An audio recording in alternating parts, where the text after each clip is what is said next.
I was very, very lucky and my dad gave me all these cooking apples. Look at them. There's actually 2.5 kg here. I used 5 kg yesterday to make a apple crumble, a crumble. I'll put some footage of that in now.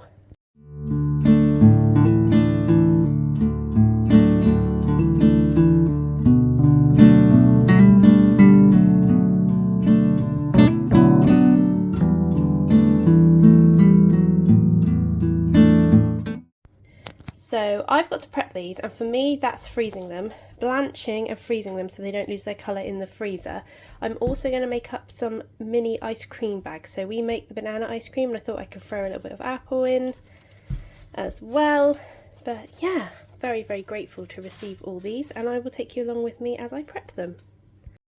Some of these have like bad patches that I just cut a bit extra out when I peel them, so I'm going to have less than 2.5k once I'm done with coring and taking the skins off. But took about 500 grams to make the crumble yesterday, so I might portion them out into about, I'd say 400 to 500 grams, except for when I'm doing the ice cream bags, which will only use a little bit of apple.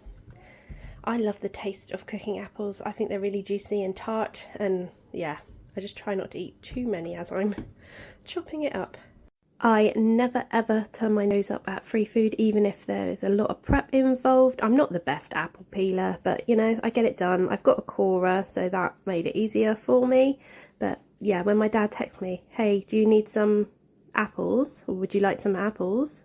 They're cookers. I was like, yes please, I will get them blanched and in my freezer. It all boils down to food security again, knowing you've got food available if you ever go through a tight month, if there's ever a crisis.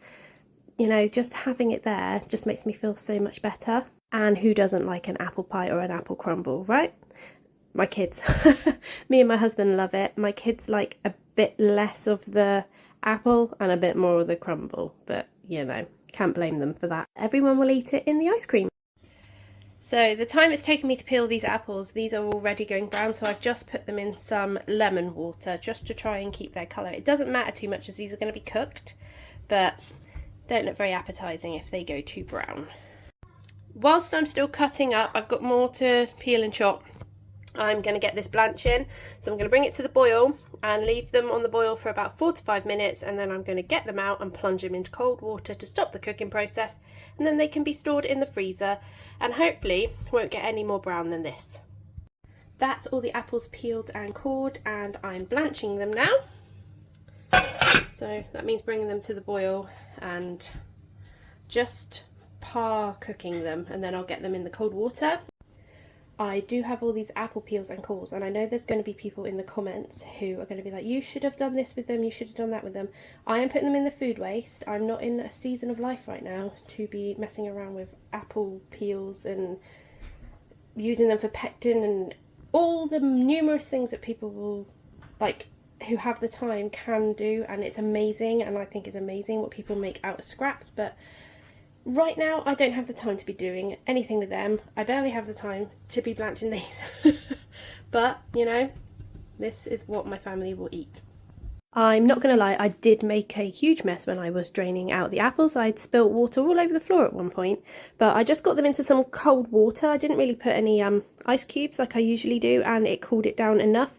These apples were slightly overcooked. They went a little bit mushy for my liking, so the next batch I do for about 3 minutes instead of 5 minutes, and they were a better texture, like consistency, but in the end these will all get eaten. If you remember to previous videos, I have frozen spinach and ripe bananas that no one was eating. So what I'm going to do is I'm going to use this bag, pop the bananas in, and I'll put some apples in. I'm just waiting on the last load to blanch. These little ready-made bags are really good, whether you're doing a soup, a stew, anything. You can fill up the bag and then just dump it in your slow cooker. But these sort of things for smoothies, you can add anything you want, any leftovers, get them frozen, strawberries, raspberries, bananas, and then when you need it, it's ready to go, and you've had no food waste because you've frozen everything that would probably have ended up in the bin anyway. These will be really handy on those busy mornings. So here's the apples that are ready for the freezer. I've got two Pyrex containers. So I think one of these will do like a pie or a crumble for my family, and because the one I did yesterday was a bit too big, to be fair. And that's the smoothies or banana ice cream ready. So literally I just have to pop this into a pot and I mix it with a little bit of milk, or if I'm doing smoothies, a yogurt, and I blitz it with the immersion blender. So I'm very, very grateful that my dad bought these apples for me today. Please like and subscribe, and don't forget to comment. Catch you next time.